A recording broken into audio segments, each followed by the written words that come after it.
Mohammed Siraj is running in for his 19th over. He shouldn't be bowling. But on India's tour, no one else is left. Anshul Kanjob is already a trivia question. Jarrod Thakur is quite clearly done. Harshdeep Singh maybe never existed at all. And Jasprit Bumrah has finally been given the long rest he so greatly needs. That's not even mentioning the bowlers in this match. The spinners just can't do much. Prasidh Krishna is bowling short balls that just aren't bouncing. And there is a man who looks like Akashdeep. He is even wearing his shirt and has that familiar square jawline and pointed facial hair. But whatever we have in front of us, it is no longer the Akash who rattled England at Edgbaston or even bowled a 10-over spell a few days back. So India is left with Siraj. The latest estimate of India's population is 1.4 billion.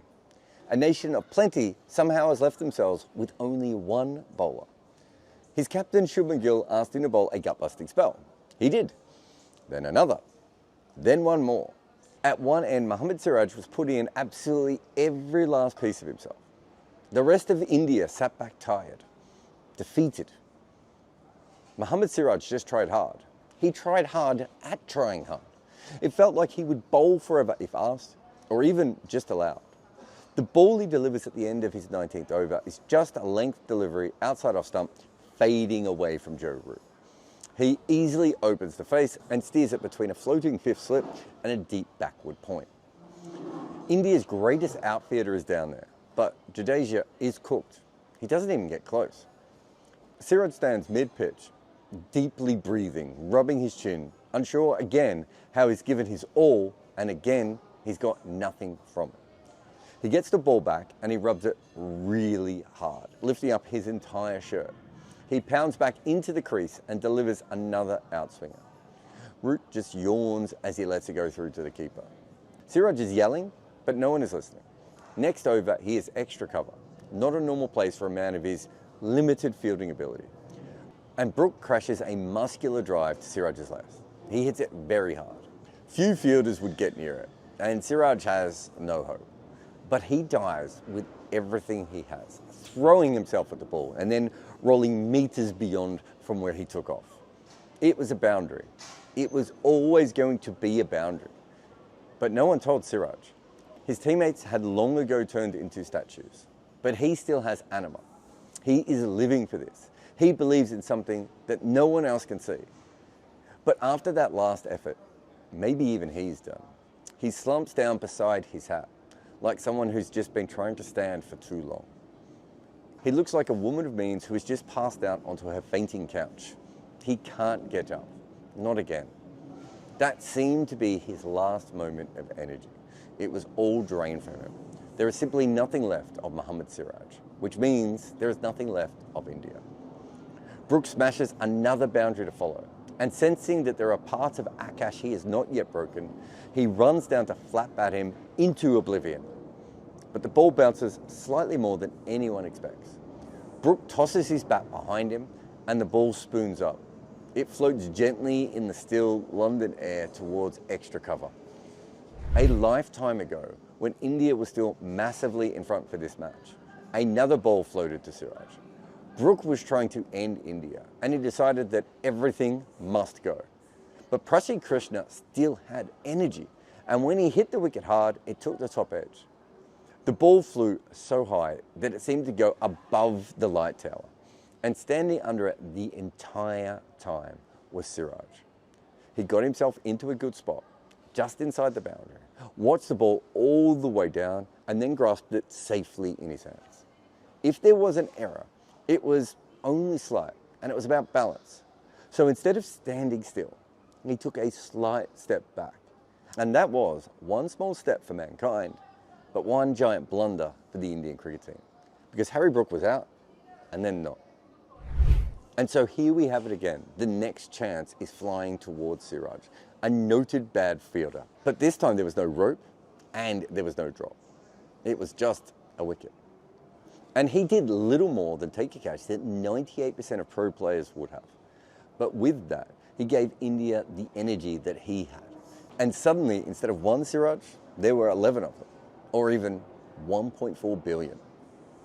Brian Lara used pot plants to work on his placement. John Wright glued his glove to his bat. Sachin Tendulkar dug up practice pitches. Tatenda Taibu cut the top off his bat. Claire Taylor used a hockey grip. Steve Smith was from tennis. Dean Jones would call phantom runs. And Victor Trumper turned the nets into a war zone to survive. The best batters in the world do whatever they have to make runs. We have told their stories in our new book, The Art of Batting. Harry Brook plays a big drive to Washington Thunder out to long off. It's 2 runs on offer, no more. Akashdeep is chasing it. Maybe that's the wrong term. He's moving in the direction of the ball, slowing down to intercept it. Instead of a simple pick up and throw, he tries to stop it with his foot, and he somehow manages to actually kick it into the boundary. The crowd laugh at him, and as he picks up the ball, he drops it as well. The following delivery, Washington gets good drift. It takes the outside part of Brook's bat, and it rolls safely into no man's land, and the English star picks up another 100 in a chase. This is India's day in 2 deliveries. England picking up runs, even without trying, and when the Indian bowlers do something right, nothing good comes of it. When there is a break in play, the Indian team don't even come together. They can barely move. Ravi Jadeja looks exhausted when running. He barely gets to balls near him. And when he bowls, you can tell he is completely cooked. India uses backroom staff to throw back boundaries, but usually the fielder chases towards them. This all stops in the middle session. Jaiswal seems to stand still for about 3.5 minutes at one point. The only person moving around quickly is Iswaran. He's replaced Nair in the field, and he's doing full frontal dives and even sprinting faster than Jadeja. He's like a 14-year-old boy playing his first game of senior cricket and doing all the fielding while the 40-year-olds with bad backs watch on. As for their captain, Shubman Gill is almost translucent, like a hologram. He doesn't seem to speak to the bowlers all that much.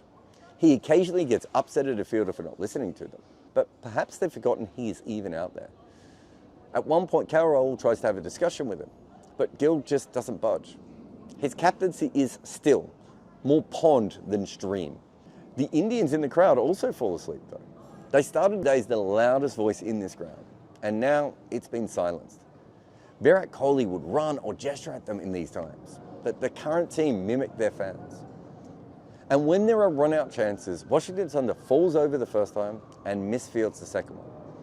At one point, India do a review, more because there's just like nothing else to do. It's more like a stock take than a crazy end-of-year sale. This is done. England will chase. India will lose. An entire series of missed moments culminating in the final day, showing the difference between these two teams. India is tired, fried. This is the highest scoring 5-test series ever. And it's not even far behind the most for a 6-test series. It is only the second time in Test cricket history that 7,000 runs have been scored in a single series. And it looks like India have lived every single one of them. Siraj looks tired, at least physically, but mentally, he's alive. At one stage, he looks at the lifeless corpses of his teammates who are fielding for him, and he claps at them while he's at the top of his mark, like trying to wake them up. He should be thinking about his next ball, but he's trying to get some of his energy into them. Someone has to listen to him. Later, he's in the field, and the Indian fans get quiet again, and he turns around and tells them to stand up. He is conducting all of India. He has somehow, though, only taken 2 wickets. No one who saw this day will know how. He went past Ben Duckett's bat so many times, I'm shocked someone didn't come out and check if it was hollow. Siraj had been in an emotional tryst with Root's front pad, seemingly all day. Brook has scored from him, but he showed lots of respect along the journey as well.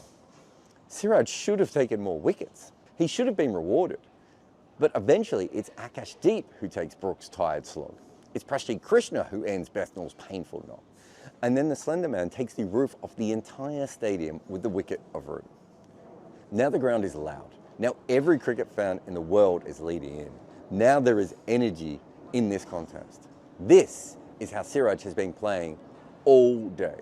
It just took a while for the entire game to catch up. Siraj dives for balls that no man can stop. He motivates his team while he is bowling. He takes a catch with a foot on the rope, then one without. He forgets his hat, shakes his head, strokes his chin, runs in while forgetting to deliver the ball. He bowls unplayable deliveries, bowls bounces an hour into his spell, pleads with the umpire for a harder ball.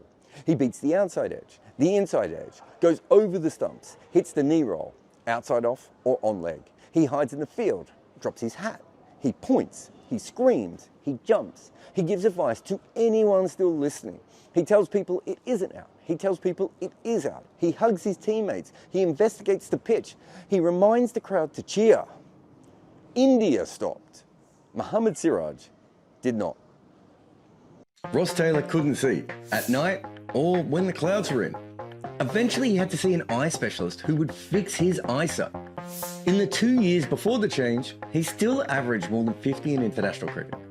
The top level of batting talent can basically see in the dark. That is who we are talking about in our new book, The Art of Batting. Head over and order your copy today.